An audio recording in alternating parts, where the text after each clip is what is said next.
Hello everyone, and welcome back to another Transformers review. And again, I thought I'd do a little bit something different. This is a 1992 released, I suppose you'd call him one of the Predator jets again. He was sort of between G1, G2, the sort of Machine Wars sort of time. His name, if I can find it, I've got it written down there somewhere, is Talon. And as with the other Machine Wars stroke G2 figures I've done, such as Falcon, he was, I think, only a European and maybe Japan and maybe Australia sort of released jet. Quite a nice stylised jet. It came with the normal sort of Machine Wars stroke G2 launcher, which suffers with the old gold plastic syndrome. Does launch, just a squeeze on the side. I can do it. There we go. Oh, it really does go. A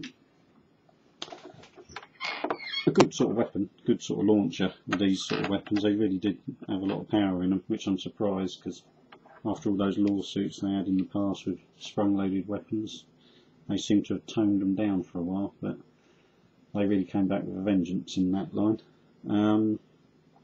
Like I say, a nice stylised jet. He's a little bit sticker worn and that.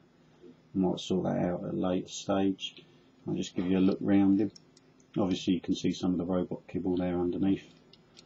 He does come with a front landing gear as well, and quite a lot of sort of like coloured clear plastic for light piping to use.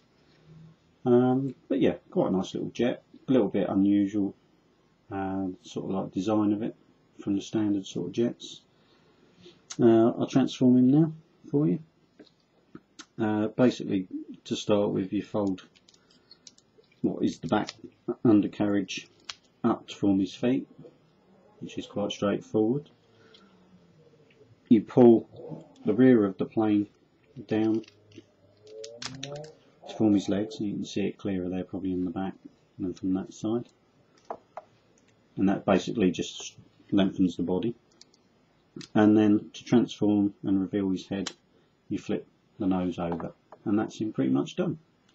He has got a little bit of arm articulation at the shoulder, so you can bring his arms out, and of course he carries his spare rockets under his wings.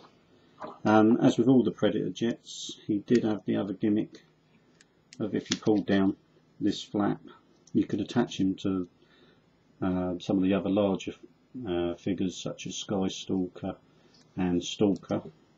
And if I bring that in, you can see that there was a clear image of the Machine Wars sort of Optimus Prime figure there, so you'd be able to see that through their scope. But yeah, a nice little figure, quite readily available and not too sort of expensive to pick up. You obviously have to watch for paint chipping on these front sort of nose cones there.